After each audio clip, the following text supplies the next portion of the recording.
The town of Lesbos on the island of Mytilene in Greece has been in the news for some time now. At the height of the refugee crisis in 2015, more than 800,000 souls passed through the island, and up until June 2016, another 200,000 people arrived. These are huge numbers for an island with a population of just 90,000 people. The influx of refugees has had a social, economic and political impact on island life. I spoke with two women who were very involved with the response. Nellie from an organisation called Coexistence and Elpidra from Knitting Solidarity. Since we began in 1998, we had refugees. Since then, not such numbers, of course, but we had massive arrivals. I mean, the record was 200 per day, of course, and back in October was 7,000 per day. But it was strange for an island like this to accept this kind of refugees. It was our first approach to that matter. So we tried to help them in a humanistic way, to provide even food. In the beginning, they were keeping them in the police cells, and imagine it was 2-3 cells, very, very small, smaller than this one, and they didn't have food supply, because the police does not get money to cater, for the people they keep. But they usually are local people, their family bring them food.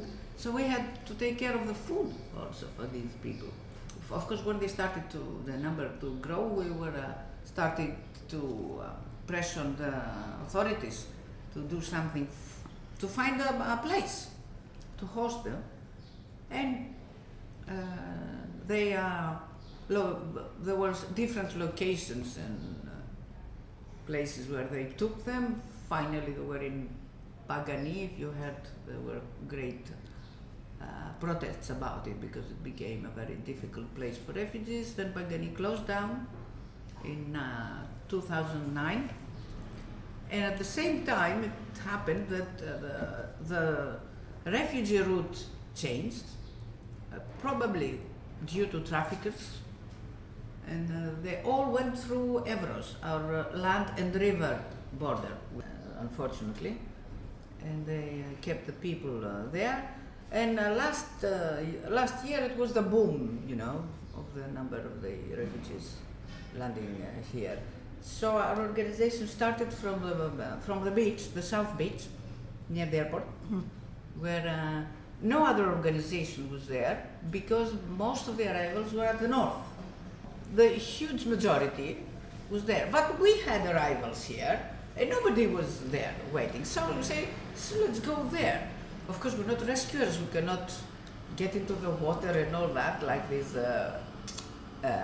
younger fellows do, and experts. But we would welcome them with something to drink, something to eat. It's just a smile, welcoming them is so important for them. And the weather was good, we had no accidents and all that.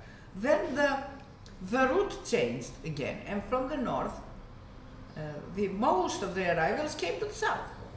Okay. So many organizations came there. We had company, and we stayed there for until January. If you were here at the beginning of fall, during August and beginning of fall, where about 20,000 refugees were stuck here, because the registration authorities were so poor, they couldn't register all these people.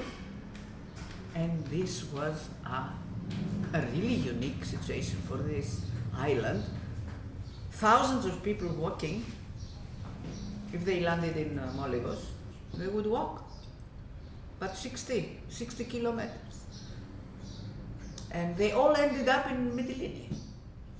And you imagine all the center of this town was covered by tents of refugees, an open toilet. That affected our lives so much. And it's miraculous that the people of this island, the most important for the people of this island is not the help or not everybody helped the refugees. No. Of course, not everybody helped, but their tolerance is miraculous. How did this? I could tolerate that because I was into this, with the refugees. But how did the people of this island tolerate and be so patient with this extreme situation?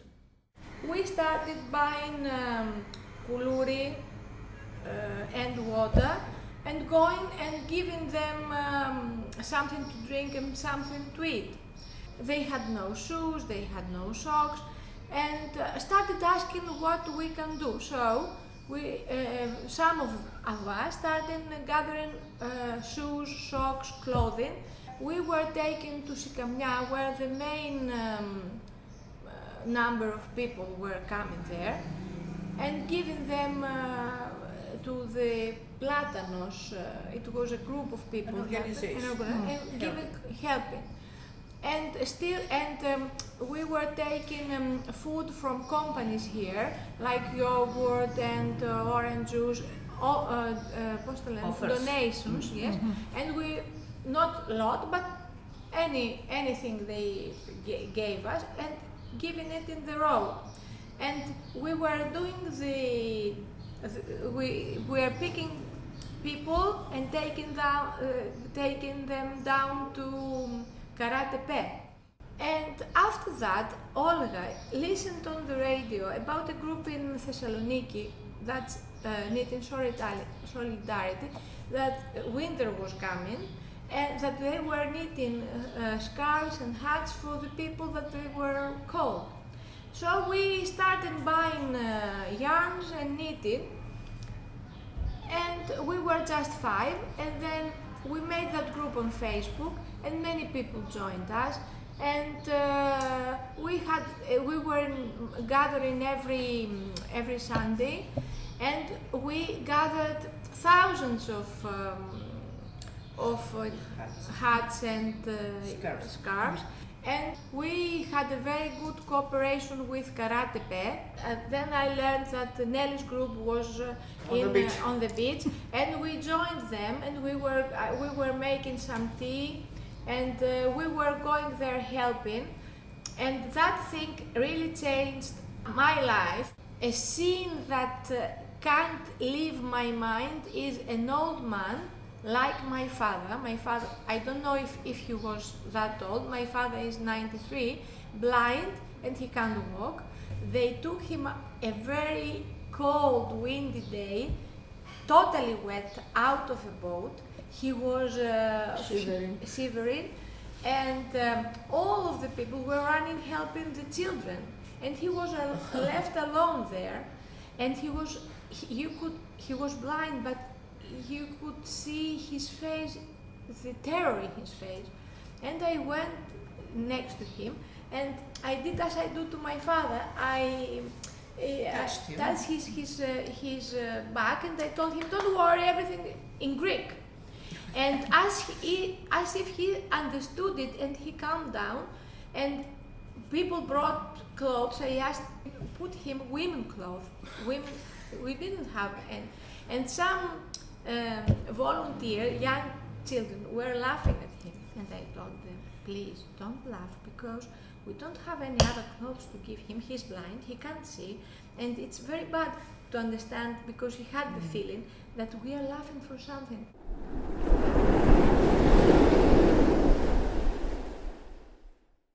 There are 3 refugee camps in Mytilene, and 4,500 people in total in those camps. The first camp is close to the airport and run by the refugees themselves. Moria is the biggest of the refugee centres and was originally built as a detention centre. It's home to 3,000 refugees, and there are many single men there, but also families living there. Conditions are not good in Moria, and there have been demonstration and riots. Karatepe, meaning Black Hill in Turkish, is a camp of 1,000 mainly vulnerable people. Some have been there for more than 3 months. Ihab is a volunteer with Médecins Sans Frontières, Doctors Without Borders, and he describes facilities in Karatepe. So as you see here, we see all these housing units. How many housing units are there? Well, over 170, and in the other side we see the medical facilities. There is a clinic and there is a mobile clinic. There is an ambulance that was donated by I think a Scottish football team. There is a canteen around here where the people can hang around and get their coffee, their drinks, their food sometimes if they want to buy anything. And here in the other side you can see the handicapped toilets for the handicapped people. There's a play area for children? Of course, there is a big area of play for kids. And that's the amphitheater for where kids every night, volunteers, they play movies for kids, and they go and they watch a movie almost every night. A space to play football and to run around. And there is also a small, how you call them, where the kids are playing for smaller ages.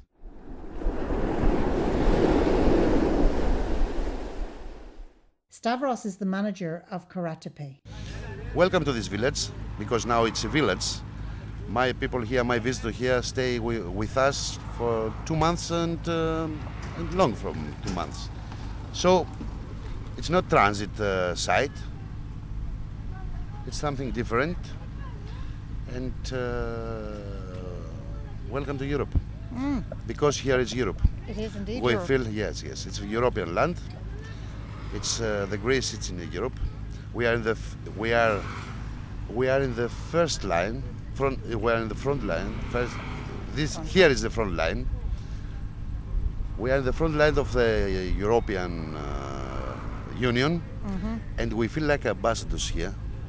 What I mean for that, we feel like the ambassadors for the Greeks and European Union, and like a European Union citizens. The people to coming from Turkish coast to us here in Lesbos. We try to give the best hospitality, good support and good services. That is our position. Okay.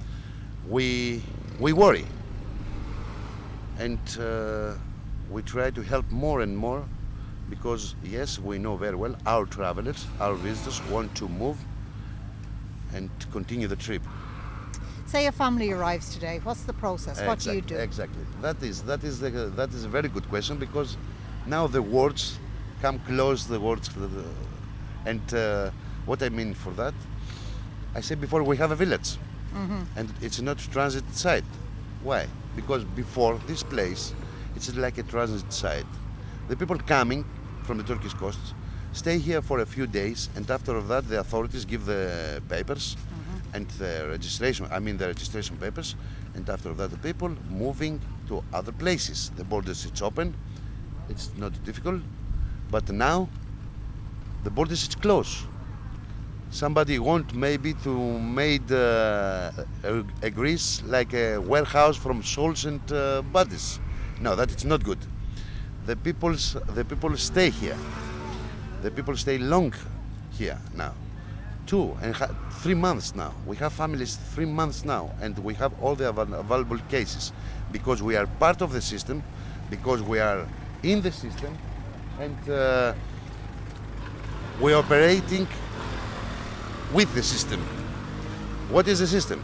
The new European Union governments and Turkish government agreement. I mean, the new agreement for the European Unions and Turkish government. We respect that. But we can't say, okay, that is finished, because the families coming to us, stay with us, and we speak every day with the families. We try to help every day these families. We try to give more every day to these families, and we know very well these families, it's very tired. These people, it's very tired. Have a long trip before, and very difficult trip, and now yes, feel free and safe here, but it's not enough. It's necessary to do something more for this. Maybe it's not, in this case, it's not in our heads, because we can't touch the asylum progress or the relocation programs, but we can push for that, and we push for that, the authorities. the asylum authority and relocation program to finish, to run this program. Because this time, sorry my lady, this program ran like a turtle, walk like a turtle. It's very, very, very, very slowly.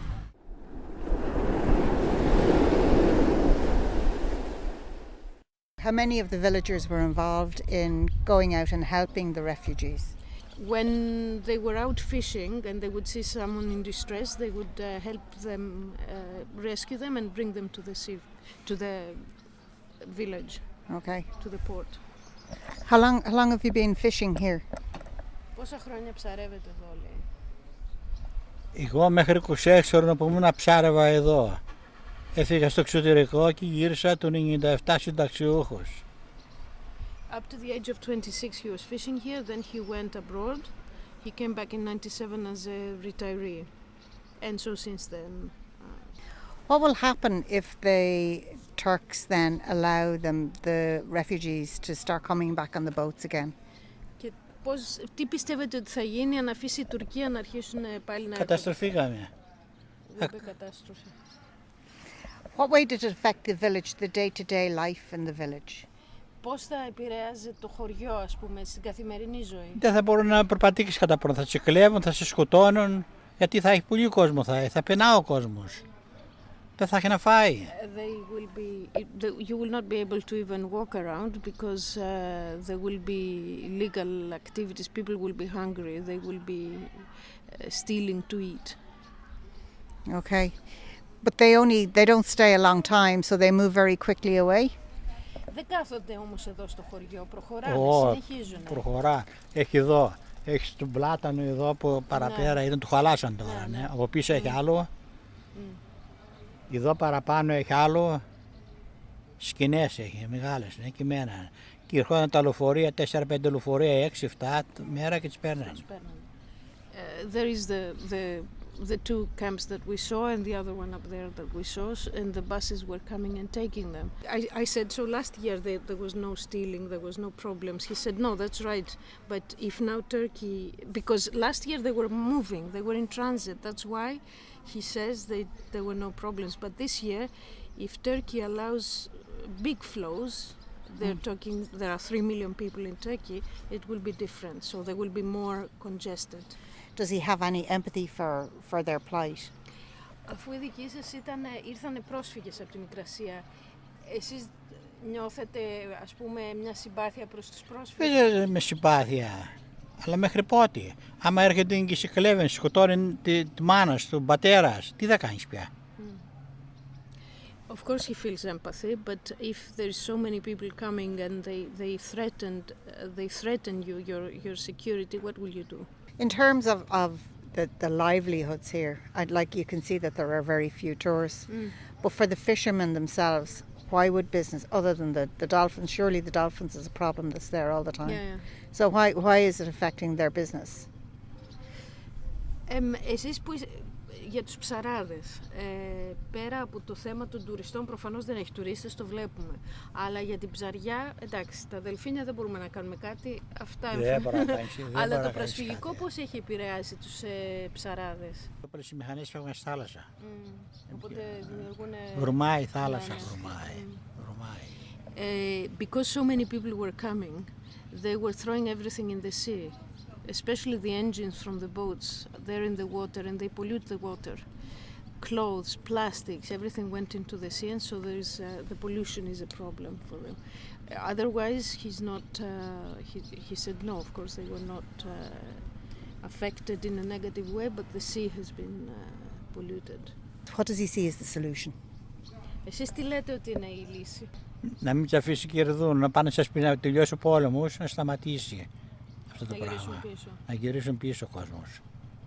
Μέχρι που είναι ο πόλεμος, αυτά θα γίνονται. To end the war and let the people go home.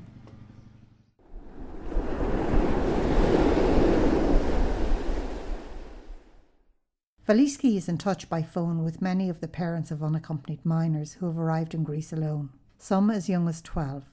One of the kids, the child, pretended that he had been killed in an accident so that his parents would lose touch with him because they had a fight and he was angry with them. And then she found out that it was a lie. And she told him that if you were here, we say in Greek, peel your hair, hair by hair.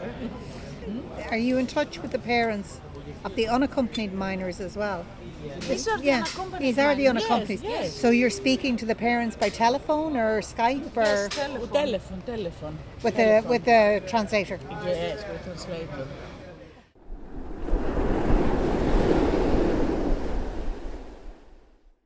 The mayor of Lesbos, Spiros Galinos, is fighting an uphill battle.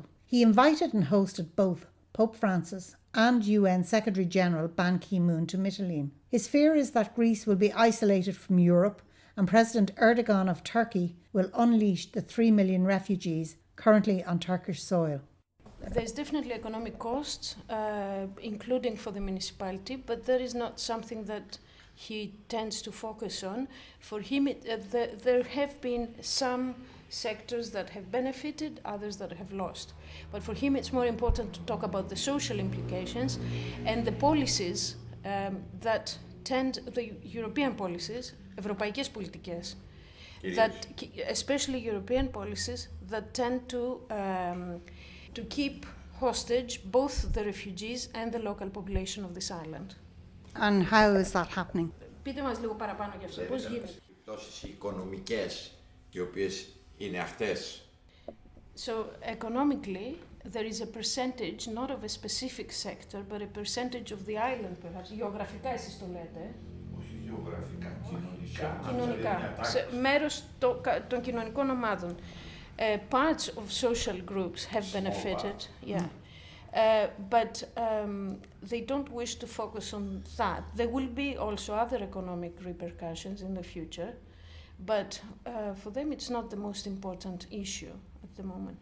And he linked it earlier to a statement that the Austrian Minister of Foreign Affairs made a couple of days ago, where he said that Lampedusa and Lesbos could become the new Ellis Islands and keep people, refugees on these islands so that they don't move on. What's the impact of daily life on the people? Are they still receptive to the people? Are they still welcoming? How much of your resources, and again we go back to the economics of it because it will always come back to that, is it causing resentment among the people? Whereby the local community and the refugees themselves are being used. Θέλουν να κάνουν αποθητικό ως προορισμό το νησί μας για τους πρόσφυγες, παράλληλα το κάνουν αποθητικό και για τους επισκέπτες, τους τουρίστες. The policies of the European Union want to make the island not receptive, repellent to the refugees and to the visitors, the tourists. At the same time, they want to keep the refugees stranded here, and these are people who have very few resources, financial and psychological, and they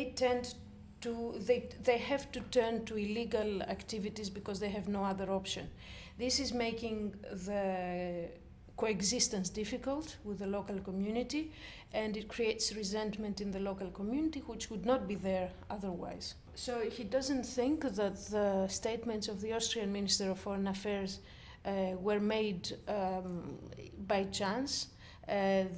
They may be expressed in an extreme way, but perhaps they express what is at the back of the mind of the European politicians.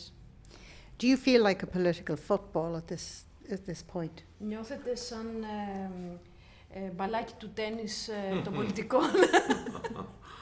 Νιώθω ότι αυτό το νησί χρησιμοποιείται ως το γήπεδο του τένις, το πινκ-πονγκ που παίζει η Ευρώπη με την Τουρκία. Ο ένας λέει ότι δεν εκβιάζομαι, η Ευρώπη λέει δεν εκβιάζομαι.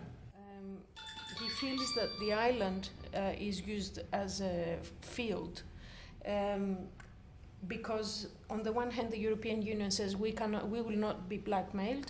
On the other hand, the Turkish side is threatening, And it's a game that is played on our backs, on the backs of this island. So you have so you have someone who says, I want to be threatened, but he does not defend the victim of the blackmail. Therefore, he is blackmailed. Where do you see the future of this going? Πώς βλέπετε το μέλλον, πού πηγαίνει όλο αυτό? They will continue the fight, which they have started with concrete proposals since last year, so 1 year since they made proposals on how to deal with the situation. Of course, the first thing is to end the wars, but the second thing is that the key is Turkey. And the solution has to be found in Turkey, and it should be imposed on Turkey somehow. Και έχουμε μία από το προσφυγικό ζήτημα. They don't have any problem with Turkey. In fact, they cooperate quite a lot, particularly on tourism. And the policies of Greece, so the national policies, are in line with the policies that are implemented here at the local level. But he is afraid that they are trying to put wedges in those relationships between Greece and Turkey, and to create an issue between the two countries. So the reason he's saying this is because with the closure of the other borders, the problem is becoming more and more between Greece and Turkey. And it's not fair on either country, because it's not an issue that should be resolved between Greece and Turkey. There is it's much broader than that. Okay. They are reducing it, and it becomes between those two countries. Us and them. Yes, it becomes a bilateral issue between the two countries. Finally, what do you think of the coordination the UN are providing? He recognizes that it's an issue that should be taken up by the United Nations, and this is the reason he has invited the Secretary General to visit the island, to expose to him the issues and to put pressure on the European Union and the member states to follow policies which are more in the direction of resolving the issues. Και γι' αυτό, για να τα επιτύχουν, χρησιμοποιούν ανθρώπινες ψυχές. Ανθρώπινες ψυχές που αφοράν τους πρόσφυγες, ανθρώπινες ψυχές που αφοράν τους συμπατριώτες μου στη Λέσβο και στις άλλες περιοχές της Ελλάδας. There are broader political games which are played, and targeting, which is unfair. And in the end, they are affecting human souls, which are those of the refugees and of the local community on Lesbos and other parts of the country affected. Μας ενδιαφέρουν και οι ψυχές των προσφύγων και οι ψυχές των συμπατριωτών. And we care about the souls of the refugees and our compatriots here. Is there anything specific that you think that the UN could be doing in terms of the reception centres and registering the refugees and how the camps are run? Because the one certainly that we visited today was very well run. It could be a model that could be used elsewhere. What the UN can do is not to accept these policies which are pushing people to illegal activity, trafficking and using people. Προσπαθούμε πράγματι εμείς να προσφέρουμε συνθήκες ανθρώπινες στους ανθρώπους που είναι εδώ, προσπαθούμε να τους στηρίξουμε, προσπαθούμε να τους φιλοξενήσουμε, προσπαθούμε να τους κάνουμε να συνυπάρχουν στην τοπική κοινωνία, αλλά δυστυχώς η πίεση που υφιστάμεθα από αυτές τις πολιτικές είναι τέτοιες που θα καταστρέψουν και τη δική μας προσπάθεια. We try our best to welcome, to accommodate the refugees, to coexist with the local population, but unfortunately these policies are driving them to a corner and will destroy all our efforts because they go against these efforts.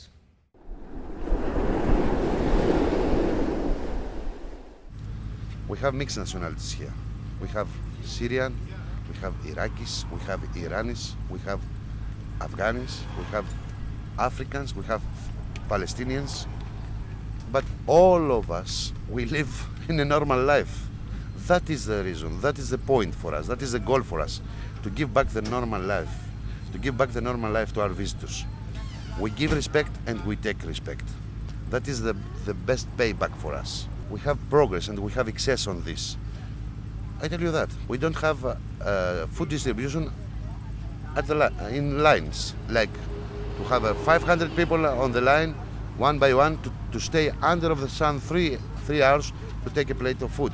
No, we don't do that here. We have we have a different system. What is our system? Delivery door to door. From this way, you give to the people to understand and to feel like a human. Respect. Human to human. That is respect. And if you make the people to respect you, that is your power. What kind of challenges do you have here? Because, I mean, you're running a very good camp. You know, it's well run. You're using your volunteers. You're using them wisely. You're providing services. But there are challenges. Here, we use everything. It's not a warehouse for souls and bodies. We use everything. We use our relationships. Work on run under the family spirit, like a family. We have family problems and we give solution in our family problems, like that. Somebody come to me and say, look, I don't like the food. I try to explain to this man, to this lady, to this child maybe, look, my brother, you are in my home. You enjoy my hospitality. I'm not the God, I'm not billionaire. I have this and I give you this. If I can do something more, I do it, believe me. But if I don't can to do it something more, I stay in the same good situation. How long do you think you'll be in this job? I'm the right hand from the mayor. I don't work for the municipality, I don't work for the NGO. I have the order from the mayor to come here from September and now to organize and to build the capacity, because this site before 1 year, and that is the truth. I like the true words. It's a hell. We surprised it. I'm a local citizen. I'm from here, and I'm from the first time in this case. We surprised it because we have a high numbers of new arrivals. Before of that, we have 1,000 visitors per year. At last June 2015 and July and May, we have 3,000 per day. It's very difficult to management and to use this situation because we are alone here. Nobody's here. Only the local citizens, only the volunteers from this place and some others, and that is. So it's very difficult for us, and we live in the hell. We live this hell, and maybe that is good, because after of that we learn from this. We learn more. This time I can say yes, we have a good position because we know. We learn for our wrongs, and now we have a very good. We are in a very good position, and we know how is the capacity, and we know how is the maximum, and we know what the people need because we are operating on the cultures. That is the secret. If you have visitors, what you do? First, you see the culture. What the Arabs? What is the Arab culture? What is the Persian culture? What is the African culture? These people is not from England. It's not from France. It's not from Greece. So you want to organize all the plan on the culture. And if you do that, believe me, you have access, because you touch the heart and the souls from the people. Do you see this camp closing in the near future? And this is a very good question. From the war places like Syria, like many others, stay in the Turkish coasts and wait. I don't know what, but wait. And the people, it's like a water. Nobody can stop the water. I say that 15 years now. It's not new for me. 15 years I say that. The people, it's like a water. Nobody can stop the water. So, if we want to stop all these situations, it's necessary somebody to push and stop the wars. That is the solution.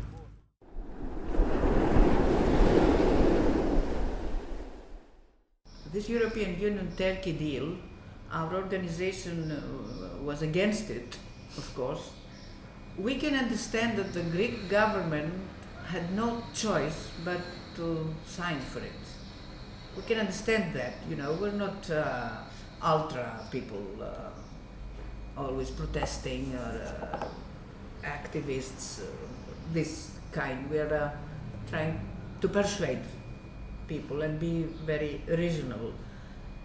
But of course this deal was made to, it's very obvious now, to discourage people from coming. But by any means, they will want to keep coming.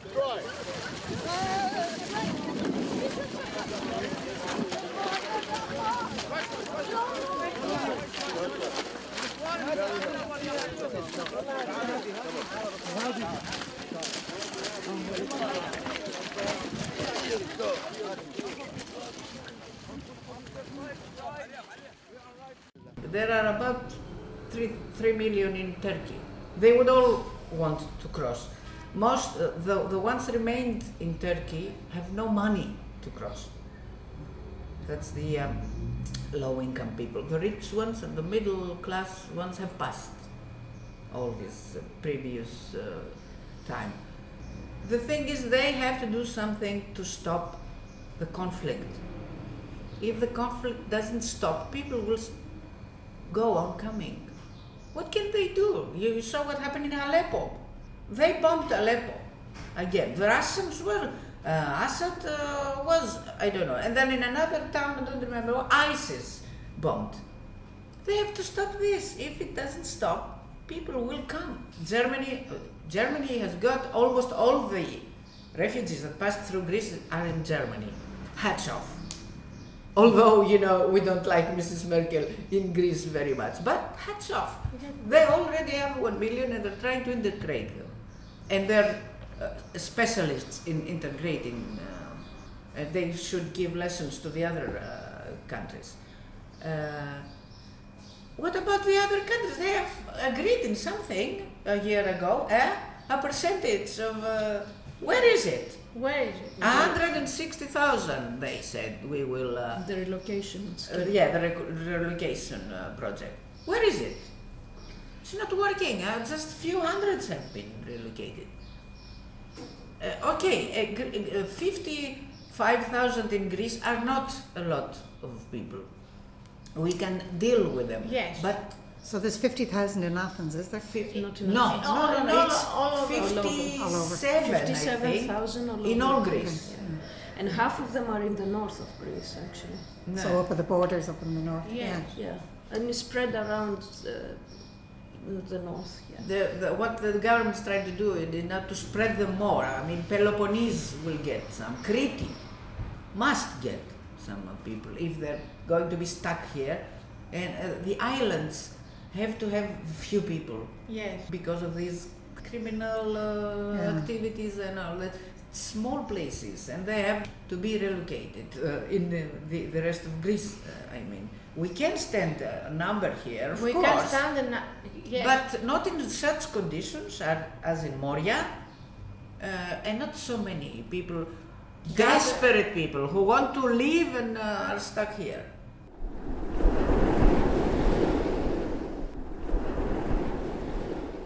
So what have we established? The people of Greece and indeed Mytilene have displayed extraordinary generosity, hospitality and tolerance in dealing with this crisis. But that will eventually wear thin. What is required is for Europe and the international community to step up to the plate, to work towards peaceful solutions, ending the war and allowing refugees return home.